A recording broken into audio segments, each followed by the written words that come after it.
ಹಿರಿಯರಲ್ಲಿ ಗೌರವವು ನಿಮಗಿರಬೇಕು, ಜನಗಳಲ್ಲಿ ಭಕ್ತಿ ಭಾವ ತುಂಬಿರಬೇಕು, ಯಾರಲ್ಲ ದ್ವೇಷ ಇರಬಾರದು.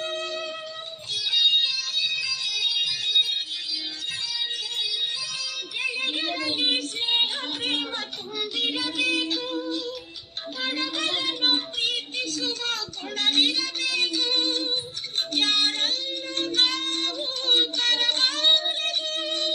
ಸುಳ್ಳನಲ್ಲಿ ಆಡದಿರಿ, ಕೆಟ್ಟವರ ಸೇರದಿರಿ, ಬಾಳುವ ರೀತಿಯ ಕಲಿಯಿರಿ. ಬುದ್ಧಿ ಮಾತ ಕೇಳಿ ಹೋಗು ಮಕ್ಕಳೇ, ಜಾಣರಾಗಿ ಬಾಳಿ ನನ್ನ ಹೊನ್ನು ಹೊಗಳೇ.